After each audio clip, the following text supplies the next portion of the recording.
Apocalipsis capítulo 1, Revelations 1. Hoy estaremos estudiando ese capítulo 1 que iniciamos el día anterior de esta semana, que fue el jueves. Abre tu Biblia en el libro de Apocalipsis. Será utilizado este material para un libro sobre el libro de Apocalipsis, pues lo imprimiremos Dios mediante. Capítulo 1 de Apocalipsis. Vimos cómo desde el anterior jueves, versículos 3 hasta el versículo 8. Continuamos con el versículo 9 hasta el versículo 20. Este versículo dice que Juan tuvo una visión de Jesús, que Jesús le dio y que utilizó también a un ángel. Y aparece aquí Juan teniendo una visión, y el Hijo de Dios, llamado por él mismo o a sí mismo el Hijo del Hombre, dice, vamos a leer: yo, Juan, vuestro hermano y compañero en la tribulación. No es que Juan se vaya a quedar hasta la tribulación, como mucha gente entiende, que donde quiera que ven la palabra tribulación traducida al español, es que es obligatoriamente el tiempo de la tribulación.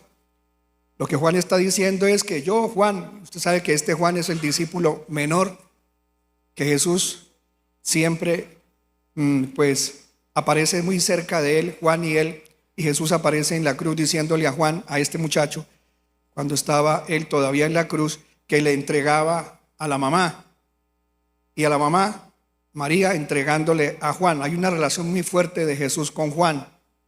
Es este Juan del que estamos hablando aquí. Y lo que está hablando Juan es de los tiempos difíciles de sufrimiento que él mismo fue partícipe. Y dice que él también es participante, como nosotros los creyentes, en momentos de dificultad, de sufrimiento en la vida cristiana. Entonces no se refiere a la tribulación, ni Juan va a pasar por la tribulación. Y dice, partícipe con vosotros en la tribulación y en el reino, y en la perseverancia en Jesús, es decir, en la paciencia de seguir siempre agarrado del Señor. Y nos cuenta, ¿qué nos cuenta él? No sé si allá en cabina algún hermano mientras tanto podría irnos buscando dónde queda la isla de Patmos. ¿Dónde queda la isla de Patmos? Para que podamos mostrarle a los hermanos. Y dice que él se encontraba, cuando él recibió esta revelación, él se encontraba en la isla llamada Patmos. Y nos dice por qué él estaba en esa isla donde le llegó esta revelación o enseñanza. Me encontraba en la isla llamada Patmos, y dice por qué él estaba en esa isla. Dice, a causa de la palabra de Dios y del testimonio de Jesús. Y bueno, estudiando ya la historia de la iglesia, pues sabemos que Juan fue uno de los discípulos que todos, la mayoría, murieron mártires. Pero al Señor le plació que Juan quedara vivo para que viera todas las cosas que iban a pasar en el futuro y se las revelara. Por eso le dijo a los demás, vea la introducción que hicimos al libro el domingo anterior y entenderá. Seguimos entonces, dice que él estaba en esa isla a causa de haber estado dando testimonio de Jesús. Lo persiguieron y el emperador de esa época, cuando Juan ya estaba viejito, cerca de los 100 años, entonces pues a él lo cogieron, a Juan, y también lo obligaron pues a que negara la fe que él tenía en Jesucristo, y Juan no quiso negar la fe en Cristo. Entonces lo torturaron. A Juan lo metieron en una paila de aceite hirviendo, y no era cualquier paila, era, yo creo, parecida a esas famosas pailas donde hierven la panela. ¿Alguien ha visto alguna vez esas pailas donde hierven la panela? ¿Cuántos las conocen? Son grandes, ¿no? Bien grandes, parecen una piscina, una pileta. Y en una paila de esas, hirviendo en aceite, metieron a Juan. Y cuando Juan estaba metido en el aceite y ya el fuego calentaba y empezaba el aceite a hervir, pues comienza el aceite a chispear, a botar chispas, y Juan como si estuviera en sauna. No le pasaba nada, no se moría. Y el emperador que dio la orden, ahí están viendo la isla de Patmos, ¿dónde queda? Si podemos, la que están señalando con la flecha, eso. reduzcamos un poquito el mapa para que veamos en dónde queda. Ahí está Grecia a este lado izquierdo, Grecia a la izquierda y la isla de Patmos allí. Muy bien, entonces cuando intentan matarlo, no pueden, él no muere, y sí la gente que se arrimaba a la paila para meterle candela, saltaba chispas de aceite y los quemaban, pero Juan no se moría. Entonces Juan se puso a predicar. Estando yo que hago aquí en el aceite quieto y la gente mirándome, pues mejor les predico. Así que fue algo tremendo el testimonio de Juan muriéndose y predicando. No se estaba muriendo. Entonces el emperador dijo que este tipo tan terrible, tan peligroso, que no se moría, entonces mejor lárguese lejos de aquí que yo no lo vea. Mandó que lo sacaran y allá a esa isla que usted vio lo mandó hasta que se muriera de viejo. Juan fue el único de los discípulos que Dios lo tuvo realmente vivo, sin morir, tal y como el Señor había querido, pues no que viviera hasta que nosotros estuviéramos en este tiempo, sino que esa era la razón. Juan tenía que recibir una revelación de todos los tiempos, sobre todo de los tiempos escatológicos o los tiempos finales. Sigamos entonces, dice que él, Juan, versículo 10, este versículo 10 que vamos a leer acá, está en muchas versiones de formas diferentes interpretado y ha producido confusión.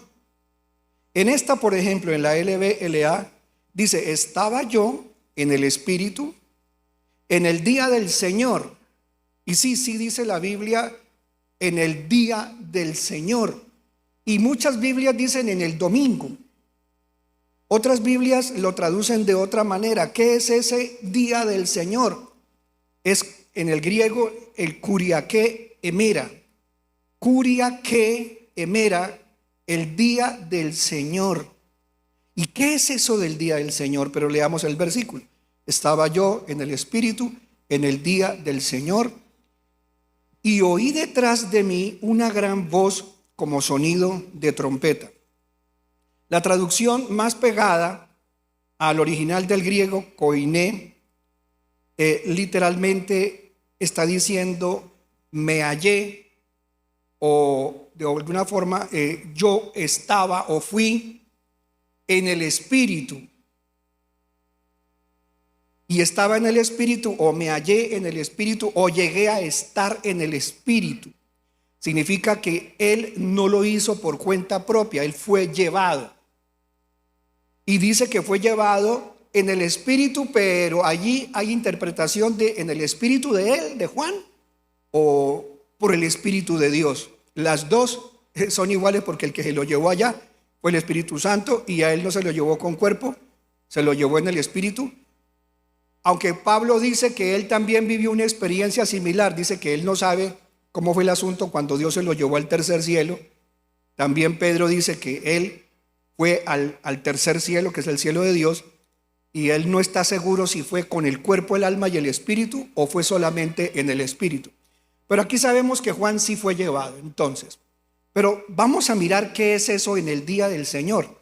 Mucha gente cree que cuando lee en la Biblia el día del Señor es un día, o el día en que el Señor vuelve, o el día en que Jesús nos lleva.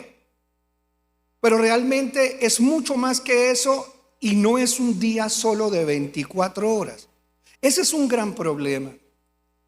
Y hoy vamos a explicar, ya que estamos aprendiendo, no entenderíamos qué significa el comienzo del libro de Apocalipsis si no explicáramos por qué Dios llevó a Juan para que viera las cosas que pasarían en el día del Señor. No es para que viera lo que pasaba un día domingo, no. Es para que viera todos los eventos, como antes leímos. Juan, estás aquí para que veas, o Juan mismo dijo, yo estoy aquí para decirles a ustedes las cosas que yo mismo vi y que tienen que ver con las que pasaron antes. Él en esa época tenía como 100 años, o sea, todo lo que él vivió desde que era un muchacho joven hasta ahí cuando le revelan el libro, las cosas que en ese momento estaban pasando y las que serán después. O sea, Juan también vio las cosas del futuro. Así que si él vio todas esas cosas, ¿qué cosas hacen parte de las que él vio? del día del Señor, que no es un día de 24 horas. El día del Señor, bíblicamente hablando, son todas las cosas que van a pasar desde el momento en que la iglesia es quitada hasta que la tierra, el cielo, esta atmósfera explotan hechos pedazos. Todo eso incluye todos los 7 años de la tribulación, incluye la segunda venida de Cristo. El día del Señor incluye también los juicios que el Señor Jesús va a hacer aquí cuando Él ponga sus pies en el planeta por segunda vez. El día del Señor también incluye los 1000 años en que Cristo estará gobernando aquí en el planeta Tierra. Incluye el día en que Dios dice: se acabó este planeta y explota. Este planeta está reservado para ser explotado. Su carrito, su casita, su linda piscinita, todo lo que usted tiene va a volar hecho pedazos. Además, la iglesia ya no va a estar aquí en la tierra cuando eso pase. Pues estaremos sirviéndole al Señor, pero ya transformados con cuerpos gloriosos. Todo eso es lo que se llama el día del Señor. ¿Y usted cómo nos explica o cómo nos comprueba, señor Omar Enrique Sáiz, pastor, de que eso que usted está diciendo es verdad? Porque aparece varias y muchas veces en la Biblia. ¿Qué es eso del día del Señor? Vamos a mirar a qué se refiere Juan cuando yo estaba en el día del Señor. Vamos a mirar entonces el primer versículo que encontramos en en Hechos capítulo 2 versículo 20. Hechos de los Apóstoles capítulo 2 versículo 20. Y es necesario que todos nosotros aprendamos eso, porque si no, no se nos va a quitar la confusión, que muchos tienen esa confusión, sobre todo de tesalonicenses, y por culpa de no conocer eso del día del Señor, mucha gente cree que el rapto va a ser en la mitad de la tribulación, al final de la tribulación. Nosotros, esta iglesia, este servidor es predispensacionalista, y vamos a explicarlo bíblicamente con sustentación. Dijimos Hechos capítulo 2 versículo 20, y allí lo tienen en pantalla. Este es un evento, Hechos 2:20, permítame, yo llego allí. Dice así, Hechos 2:20. ¿Qué cosas van a pasar en el día del Señor? Dice aquí: el sol se convertirá en tinieblas. ¿Qué es eso de que el sol se convertirá en tinieblas?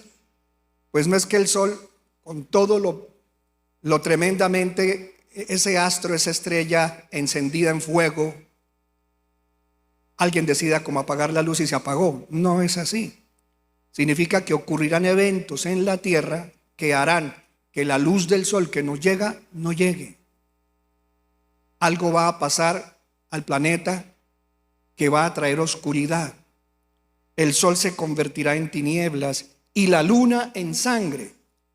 Ustedes saben que en los tiempos de eclipses, cuando hay eclipses, la luna la observamos de color rojo, que se llaman las lunas de sangre. Es un efecto de lo poco que queda de la parte exterior del sol, que alcanza a llegarle todavía a la luna. Por eso la luna se ve de color rojo. Entonces está diciendo esto, y la luna en sangre. ¿Eso va a pasar antes de qué?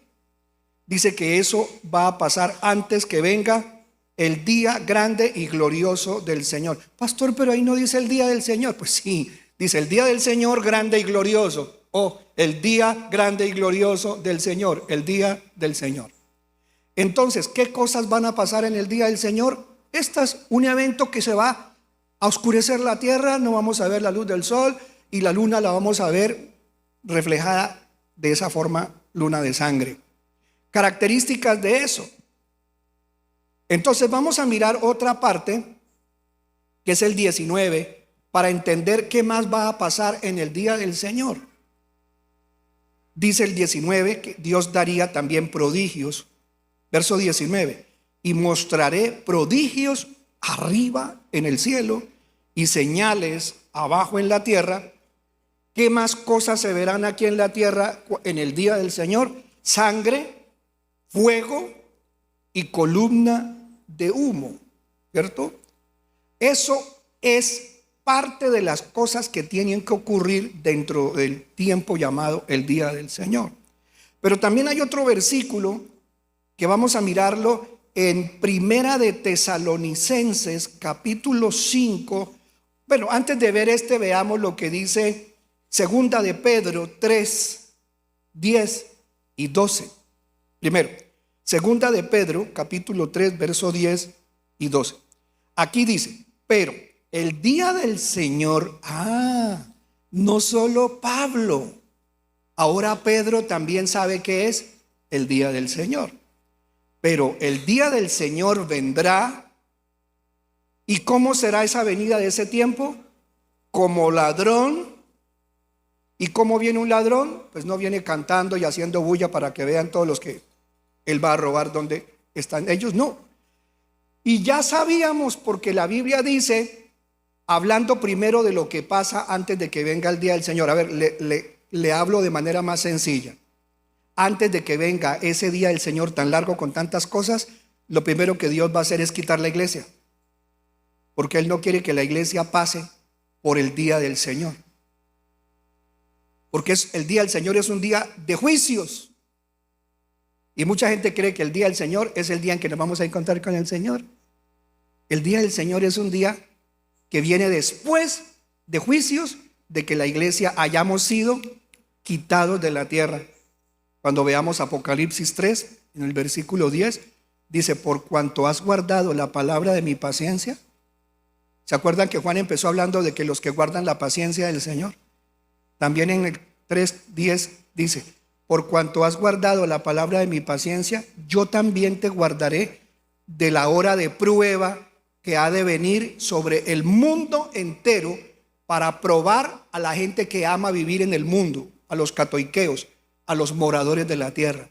O sea, ¿quiénes van a ser probados? ¿La iglesia? No. Van a ser probados los que aman vivir en este planeta como si fuera lo último que les quedara. La iglesia no puede amar el mundo como ellos, los catoiqueos, que aman el mundo. ¿Por qué no podemos amar el mundo así? Porque el mismo Señor dijo que el que ame al mundo se vuelve enemigo del Padre. Por eso los que no amamos el mundo no somos catoiqueos y no vamos a estar aquí viviendo eso. Yo te guardaré de la hora de la prueba que ha de venir sobre los habitantes del mundo para probar a los moradores de la tierra. Catoiqueo en griego. Entonces, aquí estamos viendo que Pedro dice que en el día del Señor también hay otras cosas que pasan. ¿Cuáles cosas además de esta que ya vimos en Hechos 2? Dice, vendrá como ladrón. O sea, de repente Jesús también nos dijo que el día y la hora en que nosotros no fuéramos, nadie lo sabe. Nadie sabe el día en que la iglesia va a ser quitada. Pero asimismo, en el momento en que la iglesia es quitada es porque ya comienza la tribulación, los 7 años primero del reinado del anticristo aquí en la tierra. O sea, Dios nos quita y enseguida llega esto. Coinciden los dos eventos. Ahora dice que vendrá como ladrón en la noche. Bueno, aquí dice como ladrón. ¿Y qué dice que va a pasar? En el cual, en ese tiempo llamado el día del Señor, los cielos pasarán con gran estruendo. O sea que durante todo ese tiempo van a haber muchos juicios hasta que llegue el momento en que este planeta Tierra, mira lo que dice, los cielos pasarán con gran estruendo y los elementos serán destruidos con fuego intenso. ¿Cuáles elementos? El hidrógeno, el oxígeno, la tabla periódica de este planeta, lo que tiene este planeta, todo prendido, todo en una explosión inimaginable. Y los elementos serán destruidos con fuego intenso y la tierra y las obras que hay en ella, serán quemadas. Este planeta va a desaparecer y nosotros ya sabemos por escatología bíblica, por profecías, que el tiempo para que la tierra sea explotada es solo después de que Cristo reine 1000 años en este planeta. O sea que ya vemos que el día del Señor se está extendiendo desde el de ladrón hasta que la tierra sea quemada. Ahí nos está contando todo lo que dura el término, el día del Señor. ¿Y el 12 qué dice? El 12 del mismo segunda de Pedro dice, Pedro dice también, esperando, nosotros debemos esperar, y apresurando. O sea que nosotros, con la forma de ser, de creer en el Señor, dice que apresurando. ¿Y por qué él dice eso? Que apresurando. O sea, nosotros somos los que vamos a apresurar ese tiempo. Claro, porque el Señor dice que la iglesia y el Espíritu Santo debemos orar siempre y decirle al Señor, oh sí, ven Señor Jesús. El Espíritu y la iglesia dicen, ven. Y así termina el libro de Apocalipsis. Cuando se está terminando el capítulo 22 del libro de Apocalipsis, ese libro cierra, Dios dándole una orden a los creyentes. Oren, ustedes los creyentes en Cristo, oren, y el Espíritu orará de que venga el Señor Jesús. O sea que la iglesia, lo que haga, su obediencia, su oración, hará que venga el día del Señor. Y dice, esperando y apresurando la venida del día de Dios. Pedro lo llama aquí el día de Dios, y no es un día de 24 horas. Y dice, ¿qué pasará? En el cual los cielos, y vuelve y lo confirma, los cielos serán destruidos por fuego, y los elementos se fundirán con intenso calor. ¡Wow! Ahora vamos a mirar otros versículos donde se habla del día del Señor, en el cual fue Juan y vio todas las cosas que pasarían en el día del Señor. Veamos otra que también le fue revelada a Pablo. Está en el libro de Primera de Tesalonicenses, capítulo 5, versículo 2. Primera de Tesalonicenses, capítulo 5, versículo 2. Muy bien, dice aquí. Hubo una vez, para poder entender este versículo, en que mucha gente que vivía en los días de Pablo, hermanos de la iglesia, se les metió un espíritu de apostasía. Y es que el espíritu de apostasía es un espíritu que hace que una persona que ya ha creído en el Señor y ya ha sido enseñada en la palabra de Dios, no conoce todo, pero ya anda en los caminos de Dios, se le meten demonios de apartarse de la verdad. Espíritus que la Biblia dice que vienen a las personas que después de haber estado congregándose, buscando las cosas de Dios, por no creer lo que no les gustó de la Biblia, porque hay gente que hay cosas que se les predican y ellos dicen, eso no me gusta de la Biblia, eso no me cuadra. Insisten tanto en negar la verdad que, habiendo conocido la verdad, dice la Biblia que se voltearán a la mentira. O personas que tienen ideas propias, que aman este mundo y quieren ver el mundo reflejado en la iglesia. La iglesia no puede constituirse en amiga del mundo, ni la doctrina rebajarla para que todo el mundo la acepte y que seamos políticamente correctos. Eso es apostasía, apartarse de la verdad y creer en mentiras. Esos espíritus de apostasía, vamos a esperar allí, dice la Biblia que ya incluso esas personas que apostatan de la fe verdadera y se apartan, eran creyentes.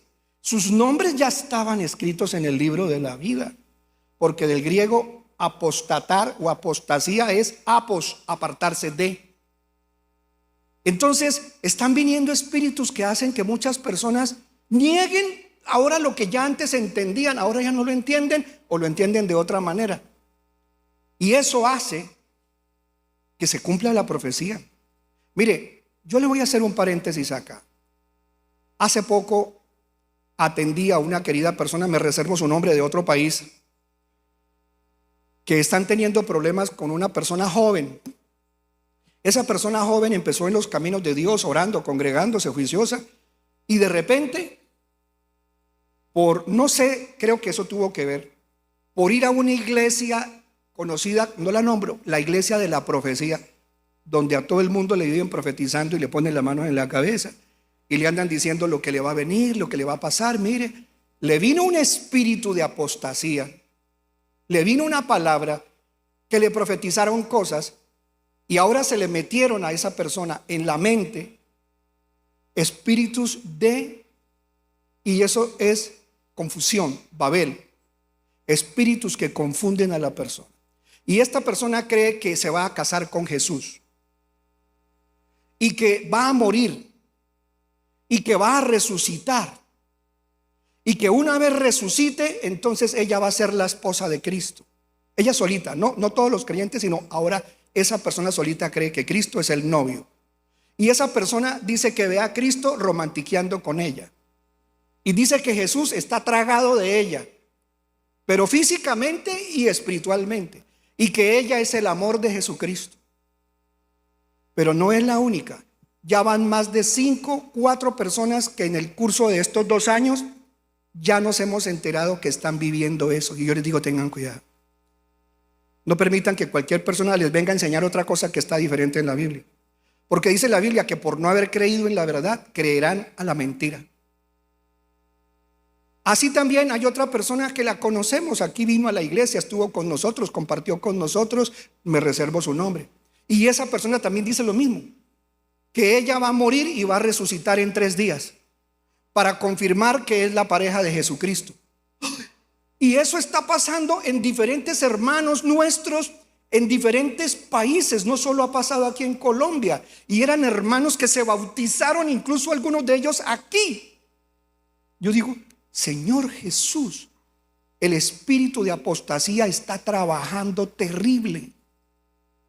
¿Cómo puede una personita querida de su familia y por la cual seguimos orando, que hayan tenido que llevar a estas personas a clínicas, a hospitales psiquiátricos? Porque aunque les dicen la verdad, ellos dicen, no, digan lo que le digan, ya Dios me lo reveló a mí. Y así a mí me llegó la revelación. Y creen que de verdad Jesucristo se les ha aparecido y les ha dicho que ellos son los únicos y son salvadores. Una de esas personas dice que es salvadora también junto con Jesucristo. Yo digo, Dios mío, esto está terrible. Pues eso ya estaba profetizado. Y este hombre, el apóstol Pablo, le pasó que estando él en los días en que Pablo estaba vivo y predicaba a las diferentes iglesias, hubo un grupo de hermanos de algunas de las iglesias de las cuales él ayudó a levantar, a formar, que empezaron a decir que ya Jesucristo había vuelto. Pablo les dice, pero espere, ¿que Jesucristo ya volvió? No, eso falta, todavía falta que pase muchísimas cosas como ¿cuáles, Pablo? Que la gente se aparte de manera masiva, que llegue gente que estaba convertida y ahora comience a enseñar otra cosa. Eso tiene que pasar, y no con 1 o 2, tiene que pasar con miles de seres humanos que habían creído en mí. Por eso el mismo Señor nos enseñó, y a los discípulos les dijo cuando le preguntaron, Señor, ¿qué señales hay de que ya está llegando el tiempo del fin? Dijo que muchos serán engañados, incluso los escogidos. Y en esa época, imagínense, faltaban todavía, para llegar a la época actual, como 2000 años que han pasado desde que Cristo vino. Y todavía hay gente que se sigue cada vez más apartando, creando doctrinas nuevas, iglesias nuevas con nombres nuevos. Ahora hay iglesias que adoran la inteligencia artificial. O sea, estamos llegando a un tiempo. Y Pablo les dijo, hermanos, ¿cómo se les ocurre que ya llegó el día del Señor? Cuando Pablo les dijo, hermanos, ¿quién les dijo a ustedes que ya llegó el día del Señor? Porque para que llegue el día del Señor falta que pase esto. Y mucha gente cree que eso que Pablo les dijo, que no ha llegado el día del Señor, era el día del rapto. Solo el rapto. No, el rapto solamente es el botón que Dios espichará, nos llevará y empezará ahora sí el día del Señor. ¿Qué les dijo él? Vamos a leerlo entonces para entenderlo. Primera de Tesalonicenses capítulo 5 versículo 1. Miren, y el 2. Pero pastor, estamos estudiando Apocalipsis. Sí, no vamos a entender Apocalipsis si no entendemos de lo que están hablando en Apocalipsis. Pues vosotros mismos, ¿qué le dijo Pablo a sus hermanos? A la iglesia que quedaba en Tesalónica, allá en Grecia. Vosotros mismos sabéis perfectamente, o sea que él ya les había enseñado, que el día del Señor, ya sabemos que es el día del Señor, ¿no? No es un día de 24 horas. Que el día del Señor vendrá, como lo habíamos visto en los otros pasajes, como un ladrón en la noche. ¿Quién nos contó también lo mismo? Pedro. Pedro nos contó que es lo mismo. ¿Qué más? O sea, tenía que venir primero el rapto y enseguida lo demás. ¿Qué sigue diciendo? Que cuando estén diciendo paz y seguridad, ¿cierto? Entonces la destrucción vendrá sobre ellos. Fíjense que también esta es una de las cosas que va a pasar en los eventos llamados el Día del Señor. ¿Cuál? Que habrá una guerra tremendísima en el planeta, que será casi como la Tercera Guerra Mundial. Y que esa guerra, el único que la va a poder detener es el anticristo. El anticristo. Porque así está determinado por Dios, profetizado. El único que va a detener la Tercera Guerra Mundial, el primer conato de Tercera Guerra Mundial, va a ser el anticristo. Y va a hacer que se firme un tratado de paz entre todas las naciones que persiguen a Israel, y se firma el tratado con Israel. En Isaías, en el capítulo 28, creo que es del versículo 18 en adelante, dice que Israel engañado firmará un tratado con la misma muerte, hará un pacto con la muerte por 7 años. Y ya sabemos que el pacto del engaño por 7 años es: estos años serán 7 años de paz, de tranquilidad como nunca han venido. Vengan, firmen, yo, el intermediario, que va a ser el anticristo, que se va a revelar pues como el salvador de la humanidad en esa época, como el que logró la paz y detuvo la Tercera Guerra Mundial, firma un tratado. E Israel feliz, porque ya no vamos a tener guerra con los de alrededor, ni musulmanes ni otros, y los demás también felices, y la gente del planeta entero: ay, miren este hombre tremendo, logró que esa guerra que siempre tan horrible, mire, ya van 701, 2 días, ahora en octubre, ¿no? Se van a cumplir en el próximo mes. Imagínense, 2 años ya de haber entrado gente violenta a matar y asesinar niños, mujeres, gente en las cercanías con Gaza. Y todo el mundo en esta tristeza de que ahora están matando judíos por todas partes, porque los judíos quieren exterminar el mundo.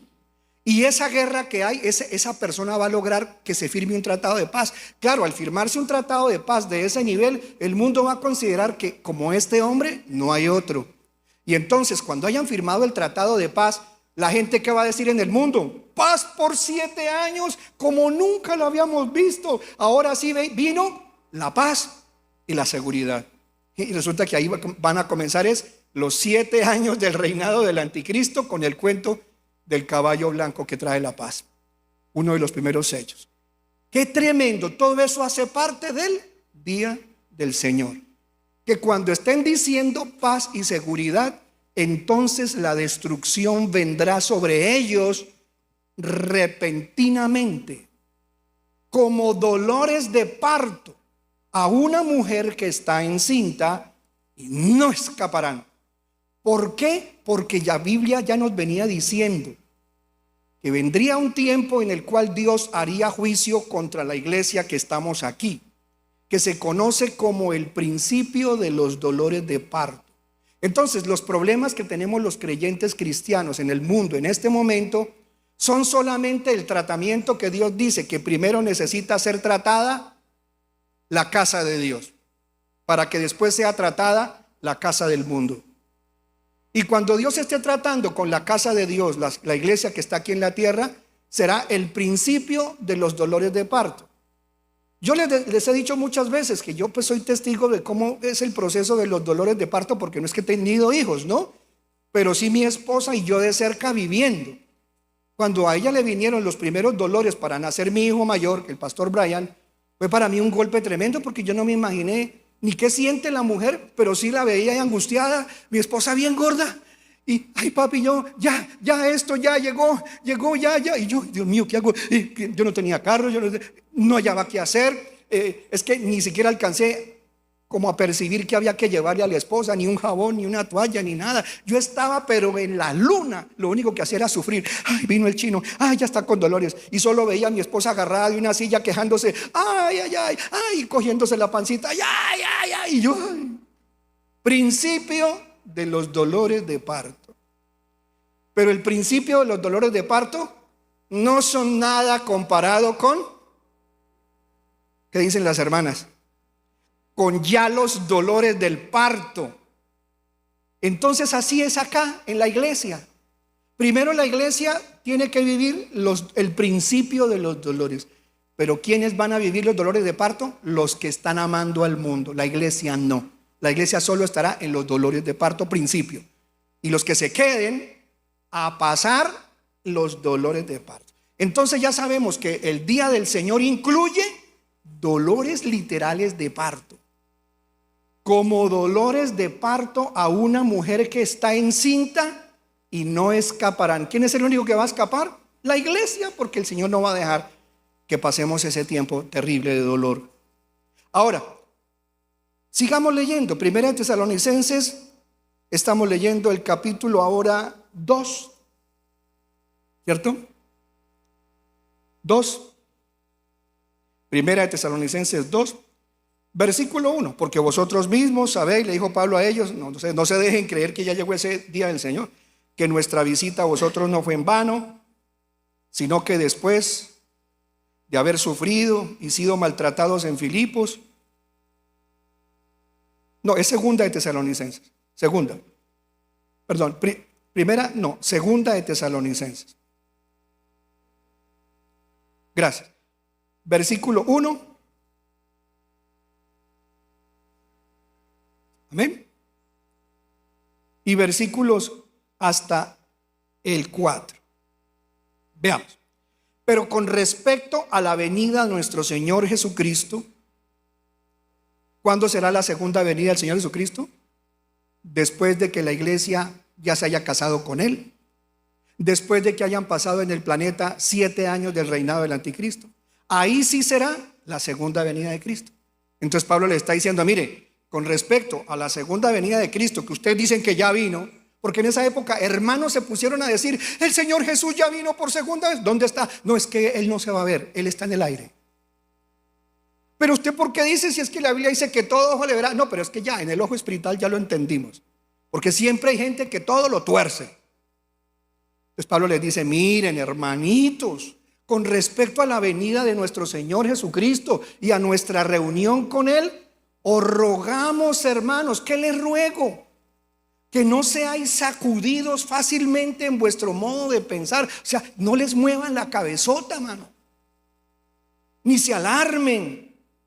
Ni los alarme ningún espíritu, ni por palabra, ni por carta, como si fuera de nosotros. O sea, ni porque le lleven una carta que dice que fue mía escrita. No, aunque digan que yo, Pablo, les escribí una carta diciendo que ya habían ido por segunda vez, no se dejen engañar porque son mentiras. Y está diciendo en el sentido de que el día del Señor ha llegado. Pablo les dijo, es pura paja, es mentira. El día del Señor no ha llegado. Para que venga el día del Señor se necesita que ¿qué? Veamos el siguiente versículo. Que nadie os engañe en ninguna manera, de ninguna forma. Porque no vendrá solamente Jesús por segunda vez. No vendrá el día del Señor, que es de lo que está hablando, sin que primero, ¿qué tiene que venir? Sin que primero venga la apostasía. O sea, sin que miles, millones de personas que estaban convertidas pierdan su salvación. Y ahí, con eso le callamos a muchos que andan diciendo mentiras, que la salvación no se pierde. La salvación se pierde. Los dones del Espíritu Santo se pierden. La Biblia dice, el que persevere hasta el fin, ese será salvo. Hay que guardar la salvación. Dios no la dio. Él no se la va a quitar, sino que usted es el que la entrega porque ya no quiere seguir con Él. Y ya, si usted no quiere seguir la verdad de Cristo, se aparta de la verdad, va a la apostasía. Y Dios, ¿qué tiene que hacer? Borrarle su nombre del libro de la vida. Se lo tienen que borrar, porque Él te lo dijo. El que se aparte de mí, yo borraré su nombre del libro de la vida. Y si estaba escrito, ¿es porque no era salvo o si era salvo? Si estaba escrito en el libro, es porque era salvo. Pero ahora se perdió, apostató. Y dice, sin que primero venga la apostasía y sea revelado, aquí dice, y sea revelado el hombre de pecado, el hijo de perdición. Pastor, ahí dice que también tiene que revelarse el anticristo. Ahí no tiene que decir que ya aparezca en el panorama mundial como yo soy la bestia. No, acuérdese que firma un tratado de paz. Y ese tratado de paz no lo va a firmar diciendo: soy el anticristo, el Dios verdadero, adórenme a mí y firmen el pacto. No, él va a decir: yo solo soy un buen creyente, solo soy un buen primer ministro o un gran presidente o un gran líder. Yo no soy malo, yo no soy ese que dicen. Él no va a decir eso. Entonces la Biblia va a decir que hasta que esta persona ya se haya notado que está aquí en el mundo, y por eso la traducción del griego original dice: no se engañe nadie en ninguna manera, porque no vendrá el día del Señor si no viene primero la apostasía. Claro, será mayor la apostasía cuando venga el anticristo, pero dice: si no viene primero y sea revelado el hombre de iniquidad, el hijo de perdición. Pastor, él dice que sea revelado, que se manifieste, que ese ser ya está aquí, porque el mismo Juan dijo en la carta que escribió, dice que ya está el misterio de la iniquidad trabajando, ya se mueve el espíritu del anticristo. Y eso sí es cierto, porque el espíritu del anticristo es el espíritu de los que se oponen a Cristo. Y el líder de todos los que se oponen a Cristo será llamado el hijo de pecado, el hijo de perdición, que es la bestia primera o el anticristo. Todo eso tiene que venir primero para que se desarrolle y se cumpla todo el programa del día del Señor. Entonces, mucha gente al leer esto dicen: ve, pastor, antes de que la iglesia se vaya, tiene que venir el anticristo. O sea que la iglesia sí va a pasar por la gran tribulación. ¿Entienden todo? Al revés. Primero tiene que desaparecer la iglesia, y cuando desaparecerá, vendrá como ladrón en la noche. Ahí está. Amados, el siguiente versículo de Tesalonicenses dice, el que estamos estudiando, 2 Tesalonicenses 2, que dice el versículo 3: que nadie os engañe en ninguna manera, porque no vendrá sin que primero venga la apostasía, ya lo leímos, y sea revelado el hombre de pecado, el hijo de perdición. Verso 4, espero que le haya quedado claro. Y dice que ese hijo de perdición, ¿qué va a hacer? El cual se opone y se exalta sobre todo lo que se llama Dios o es objeto de culto, de manera que se sienta en el templo de Dios. Esperen un momentico, el templo de Dios. Se sienta en el templo de Dios. Esto lo escribió Pablo. ¿Pablo está hablando de un templo físico? ¿Cuántos creen que Pablo está hablando de un templo físico? No, porque Pablo ya había escrito antes, capítulos antes de este, en el libro de los Hechos, había escrito: hoy el Dios que hizo los cielos y la tierra no habita en templos hechos por manos humanas, como si necesitase de eso. Hoy habita en seres humanos que creen en Él. Entonces, cuando Pablo está diciendo que se sentará en el templo, ¿qué quiere decir? En primer lugar, lo obvio, Pablo enseñó que ya Dios no vive en templos. Y si dice que el anticristo se sentará en el templo, él ya había explicado qué es el templo. El templo somos la iglesia de Cristo, los creyentes. O sea, gente tan engañada que van a permitir que él se le meta y se le siente aquí en su corazón. Es decir, gente que creyó en Dios y le abren su pecho al diablo. ¿Ven, diablo mío? No, engañados, aún creyendo que Cristo está con ellos y ellos con Cristo, dejarán, por ser tontos, por apartarse de la verdad, como dijo el Señor, serán engañados aún los escogidos. Vendrá Él y meterá su presencia en lo que era el templo de Dios. ¿Cómo ocurrirá eso? Con engaño. Mire, métase esto en el cuerpo para que no se muera. Mire, cómase esto, que usted cuando reciba esto ya usted va a estar protegido. Miren, vendrá también la marca. Los que pongan la marca pueden ser ahora sí personas normales. Van a poder comprar, van a poder vender. El diablo va a estar tratando de que la gente que creyó en Cristo le abra su corazón, pero de manera engañosa, para que Él venga y haga presencia aquí. ¿Cómo será la presencia más fuerte de Satanás en un ser humano? Primero, que se aparte de Cristo por la apostasía, o que no haya creído en Él sin haber sido nunca hijo de Dios, o, como dijo Jesús, engañados.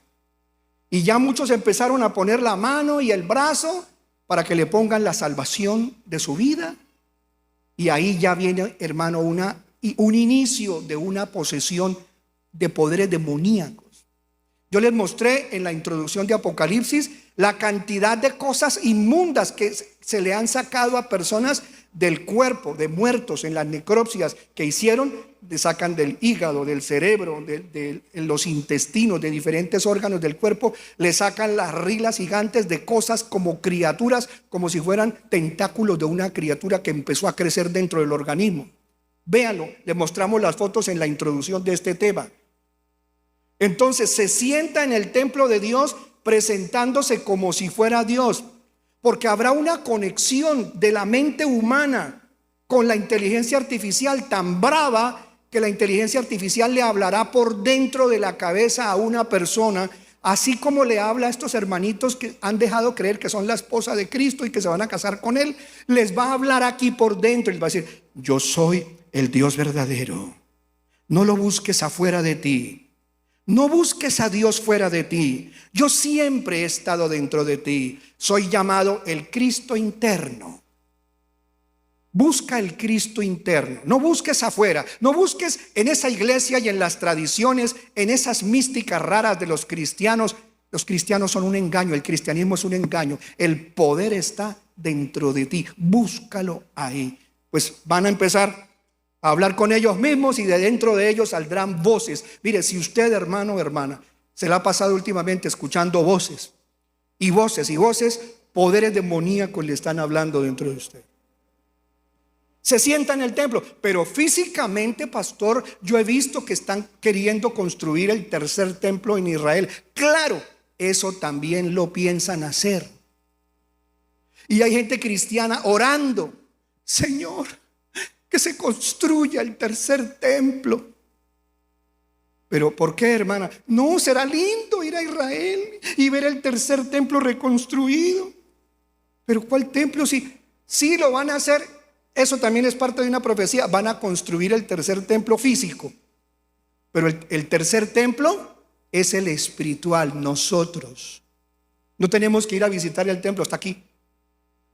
Pero mucha gente está emocionada y hay cristianos orando: ay, porque ya van a construir el tercer templo y eso quiere decir que Cristo viene. Que lo construyan. Cristo ya está en mí, ya vive en mí. Solo falta que me vaya con Él, pero ya vive en mí, soy de Él. No tengo que ir allá a Israel para visitar un templo que van a construir. Y es obvio que muy seguramente el anticristo va a ir allá cuando construyan el tercer templo y va a entrar ahí. Eso solo será una confirmación física de algo que ya ocurrió primero en el plano espiritual. Bueno, se sienta en el templo de Dios presentándose como si fuera Dios. ¿Y qué más va a hacer? Bueno, ya dejémoslo allí. Vamos a regresar entonces al libro de Apocalipsis en el capítulo 1. Pastor, pero si es así, usted nunca va a acabar con Apocalipsis. Es necesario que usted entienda de qué habla este hombre, y si no, usted el resto no lo va a entender. Cuando él estaba escribiendo esto, Pablo, repito, Juan, era un hombre anciano. Pastor, ¿no será que él ya tenía la cabeza, el disco rayado, como dicen algunos cuando alguien está loco? ¿No será que se le rayó el disco? No, no estaba rayado, estaba bien tocado por Dios. Y tanto que dice que estando él en ese día, escuchó una voz detrás de él que le dijo que, vamos a escuchar: oí detrás de mí una gran voz como de trompeta. Es la voz de Cristo. ¿Qué le dijo Cristo? Verso 11. ¿Qué decía? Escribe en un libro. ¿Quién lo mandó a escribir el libro? ¿Las locuras de él? Jesús, el Cristo, el Mesías. Recuerde que Cristo es Mesías. El Cristo, el Mesías. Jesucristo, Jesús, el Mesías. Cuando usted diga Jesucristo, está diciendo Jesús, el Cristo, Jesús, el Mesías. Bueno, escribe en un libro lo que ves. Lo que ves. ¿Qué más? Y envíalo a las 7 iglesias. Ya explicamos que en esa época habían 7 lugares diferentes en el Asia Menor, creo, en la parte de Grecia y sus alrededores, que estas iglesias estaban establecidas en el Asia Menor. También en lo que hoy es, dije en otro culto anterior, la Turquía occidental de hoy. Éfeso, Esmirna, Pérgamo, Tiatira, Sardis, Filadelfia y la Odisea. Entonces, mijo, escríbale una carta a ellos. Yo le voy a revelar qué tiene que decirle a ellos. Para que entiendas, Jesús lo que le dijo es: mi Santo Espíritu está teniendo 7 tratos con cada una de las iglesias que hoy en día están acá. Yo estoy tratando con ellas a través de mi Santo Espíritu. A cada una de ellas le estoy dando un trato diferente, porque tiene gente con maneras de pensar diferente, cultura diferente, creencias raras. Tengo que tratar con cada una de esas iglesias. Escríbale al pastor de cada una de esas iglesias lo que le voy a decir. Pero esas cartas que Jesús le mandó a Juan que las escribiera y las enviara a esos lugares, también son cartas para contarnos a nosotros los creyentes de hoy en día, los 7 periodos que pasaría la iglesia desde Jesucristo hasta que Cristo vuelva. Hasta que Cristo vuelva. 7 periodos que la iglesia ha vivido, la historia de la iglesia de Cristo en el planeta desde que Él vino hasta que vuelva. Sigamos leyendo. Verso 13. Y en medio de los 7 candelabros, entonces dice que, versículo 12, porque yo me lo estoy comiendo, el 12 dice: y me volví para ver la voz que me hablaba, ¿no? Y me volví para ver la voz que hablaba conmigo, y cuando me volví, ¿qué vi? Y al volverme vi 7 candelabros de oro. Pero pastor, él no vio al Espíritu Santo, porque nadie puede ver al Espíritu Santo. Entonces solo lo vimos cuando vino en forma de paloma. De resto el Espíritu Santo no se ha dejado ver con un cuerpo. Ahora se vio con cuerpo de candelabro. Sí, porque eran las formas distintas, la multiforme manera en que el Espíritu de Dios trata con la iglesia. Entonces vio 7 candelabros. Y al volverme vi 7 candelabros de oro. Verso 13. Y en medio de los candelabros, ¿a quién vio? A uno semejante al Hijo del Hombre. Entonces, pastor, vio 7 Cristos, porque vio 7 candelabros y delante de cada candelabro estaba el Hijo de Dios. Entonces 7 Jesucristos. Ay, entonces aquí alguien puede nacer. Tengo una nueva doctrina. Jesucristo es 7. ¿Dónde? En el libro de Apocalipsis. Pues está hablando del mismo Espíritu. Es decir, que el Señor Jesucristo era el Señor de esas iglesias, y el Espíritu Santo guiando a cada una de esas iglesias. Ni son 7 Espíritus Santos, ni 7 Jesucristos, es el mismo. ¿Queda claro, iglesia? Y vio al Hijo del Hombre. Ahí no dice vi a 7, dice vi a uno, semejante al Hijo del Hombre. ¿Quién es el Hijo del Hombre? Jesucristo. ¿Cómo estaba vestido el Señor Jesús? Vestido con una túnica que le llegaba hasta los pies, y estaba ceñido por el pecho. ¿Qué tenía? Un cinto de oro. Así fue como el Señor Jesús le enseñó a los sacerdotes de la época de Moisés que tenían que ponerse ese vestido hasta abajo, esa túnica, y que tenían que ceñirse por el pecho, con un cinto, con un cinturón de oro. Amén. Es Jesús como sacerdote, nuestro sumo sacerdote. Ahora, dice, eso es sabiduría divina. ¿Y cómo estaba la cabeza? Verso 14. Nos quedan unos versículos poquitos. ¿Qué dice ahora?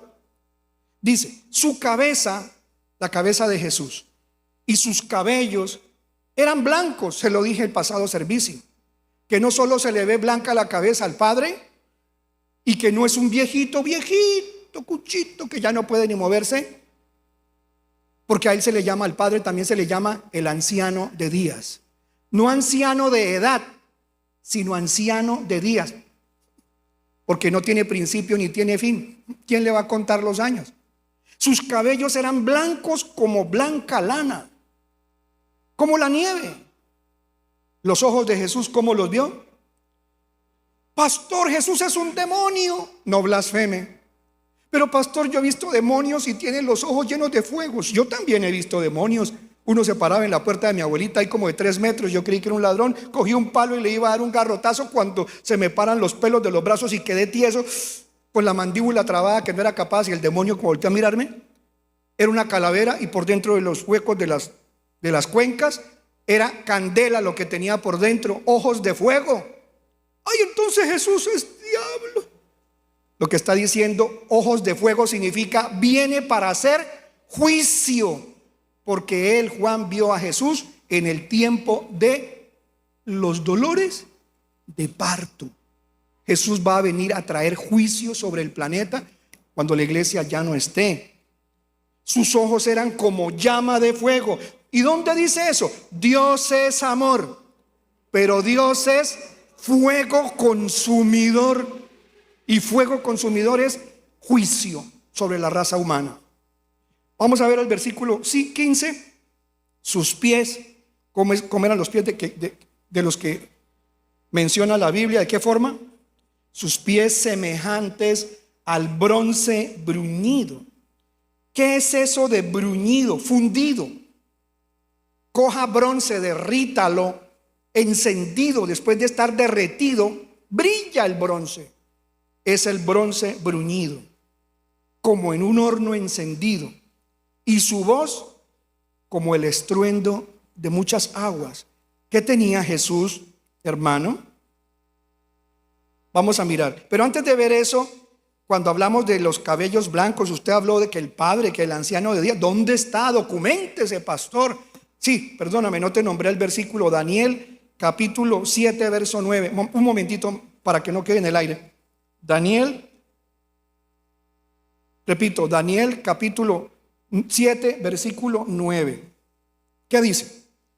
Se lo reveló también a Daniel. No solo Juan, el discípulo amado, vio esto, también lo había visto ya Daniel. 600, 500 y pico de años antes de que viniera Jesucristo a la tierra, ya Daniel había visto esto. ¿Qué dijo Daniel? Seguí mirando hasta que se establecieron tronos. Y el anciano de días, ¿quién es el anciano de días? El Padre. Se sentó.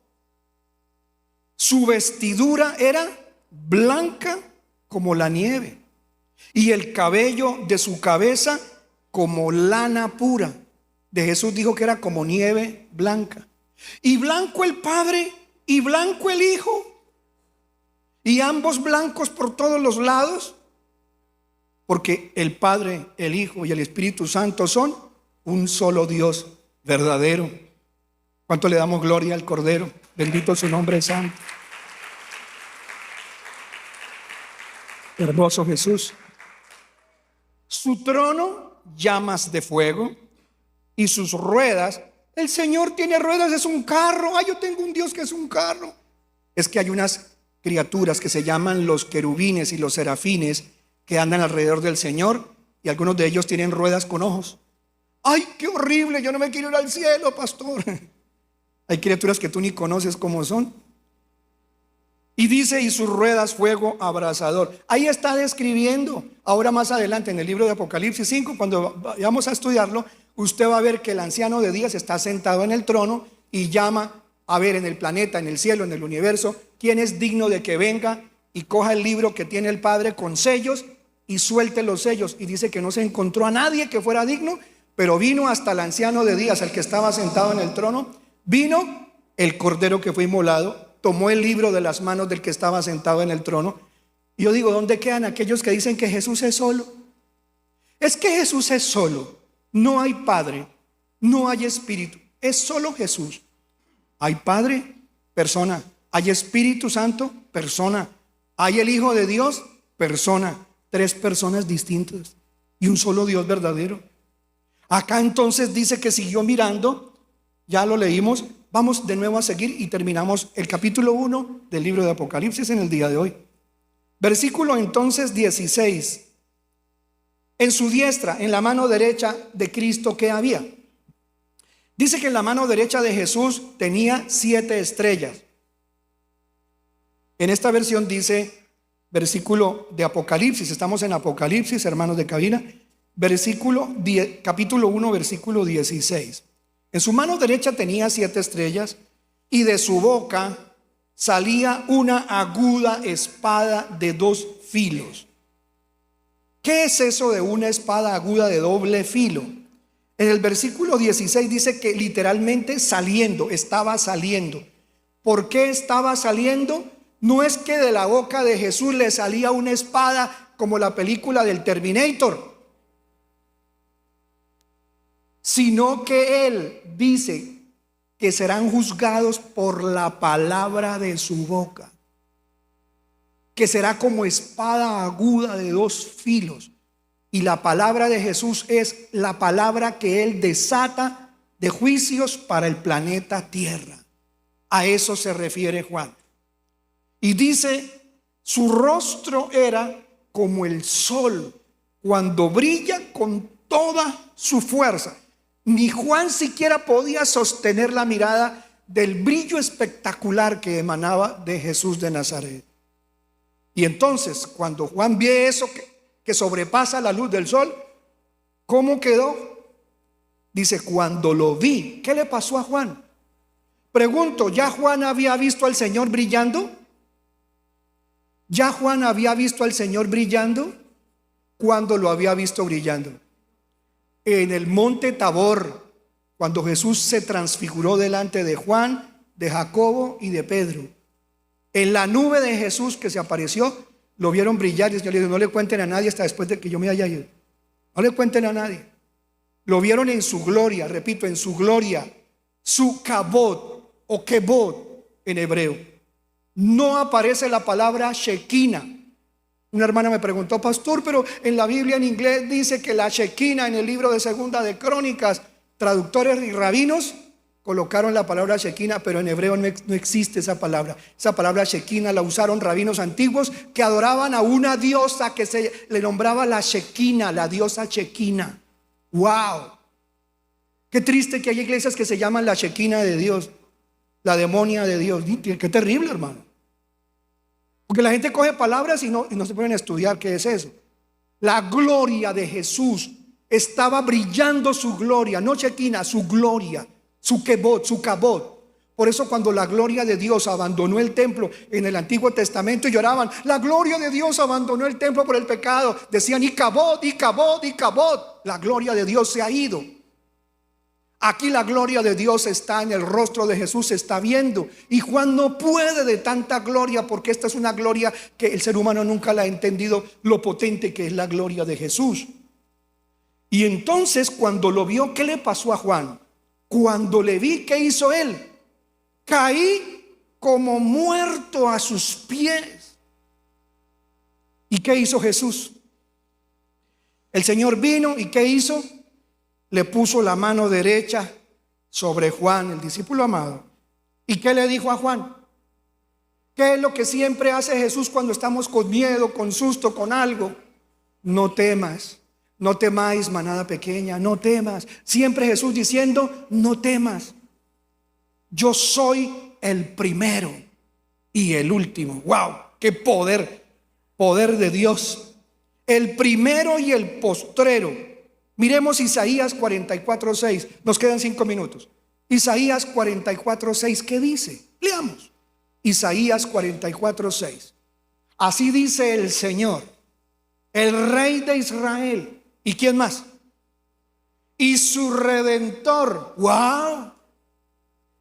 El Señor de los ejércitos, que es en hebreo, ¿cómo se dice? Yahvé Sebaot. Yahvé Sebaot. Yo soy el primero y yo soy el último o el postrero, y fuera de mí no hay Dios. Fuera de mí no hay Dios. Wow, volvamos a Apocalipsis, capítulo 1, versículo 18. Y dice: y el que vive, aunque estuve muerto. Ese es Jesús, no hay duda.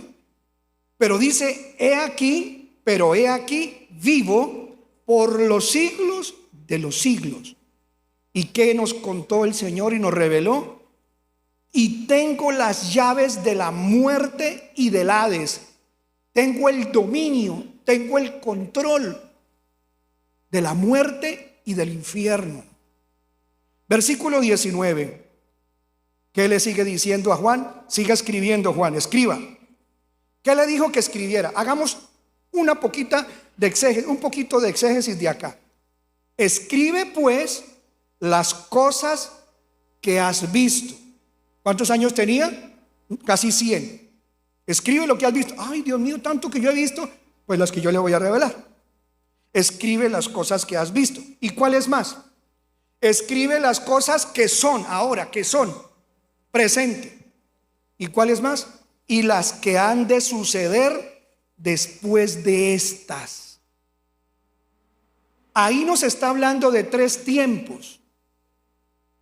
Porque los seres humanos, ya expliqué en el culto pasado, tenemos que pasar por sentir el transcurrir y el vivir en el tiempo, espacio, materia nuestra en el tiempo. Dios no necesita el pasado, el presente y el futuro, porque Él es el eterno. Vuelvo y explico lo del domingo anterior. Una explicación sencilla. Dios tiene todo el universo en sus manos, como si fuera un libro. Ese libro contiene todo: matemáticas, tiempo, espacio, materia, todo. La creación, el principio y el fin de la creación es como un libro en bloque sólido que Dios lo tiene. Y en su libro está escrito todo lo que ha pasado, todo lo que en este momento está ocurriendo y todo lo que va a ocurrir después. Así que Dios lo está viendo a usted. Acaba de parir la señora a Martica, acaba de parir a Omarcito chiquito, pero Dios pasa la página y en el mismo tiempo, sin necesidad de pasarla, me está viendo hoy aquí predicando. Pero Dios en este momento me está viendo a mí cuando yo ya estoy viviendo con Él por la eternidad. Ya me está viendo a mí.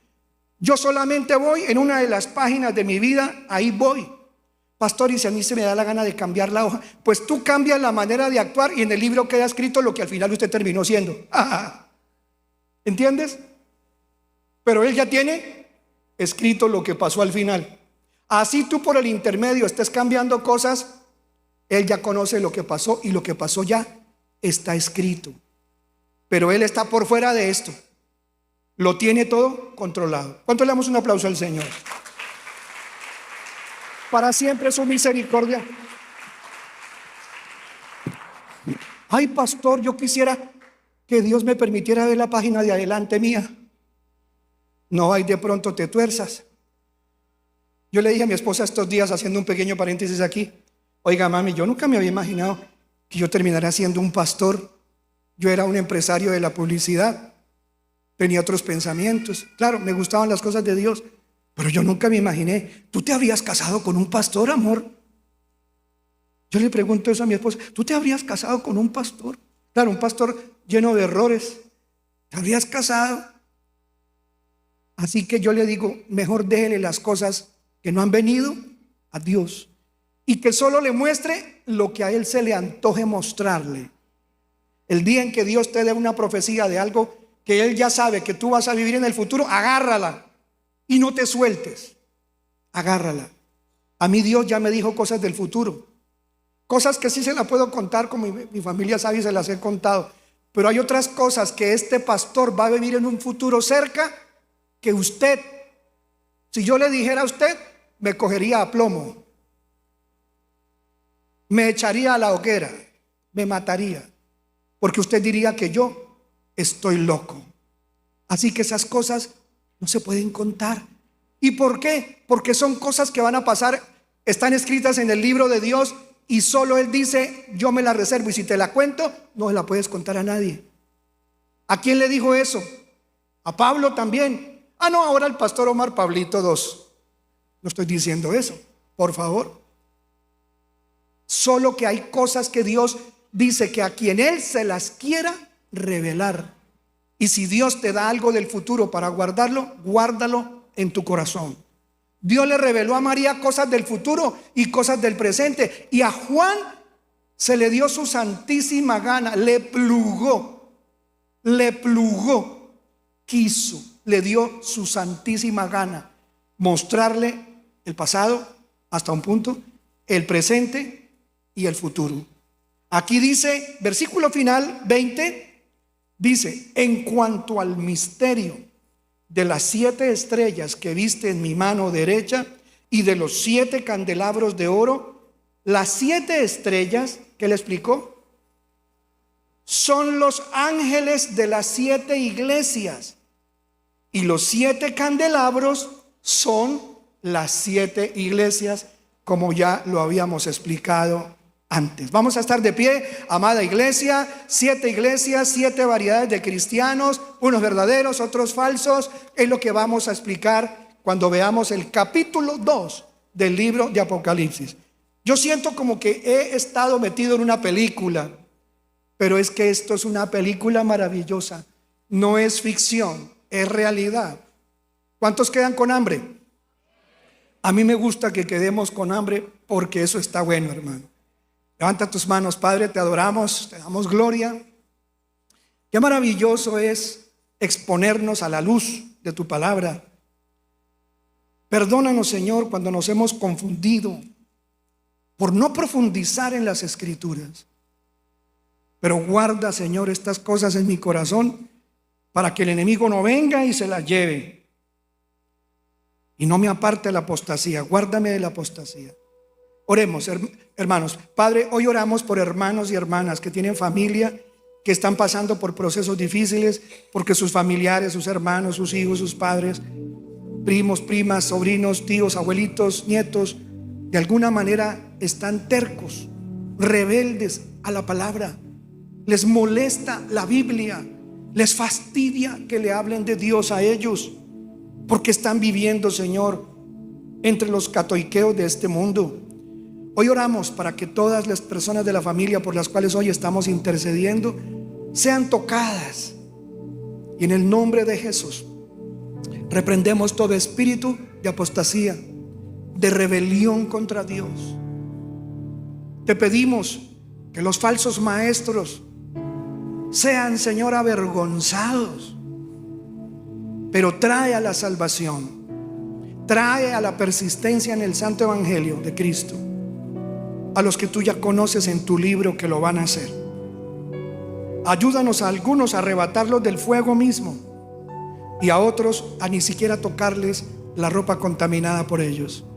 Enséñanos para ser también sencillos y no creernos que somos los que tenemos todo el conocimiento. Guárdanos, salva las familias de ellos, las familias mías, y ayúdanos porque el tiempo se ha acortado, los días son muy malos. Te pedimos, Señor, porque podamos seguir estudiando y compartiendo esto a miles de personas en el mundo entero. Perdona los pecados de toda tu iglesia, de este ministerio como las Águilas, como de las demás iglesias que hacen parte del trato tuyo, de tu Santo Espíritu, y guárdanos del mal. En el nombre de Yeshua de Nazaret te damos honor, gloria y alabanza por Cristo nuestro Señor. Amén, Señor.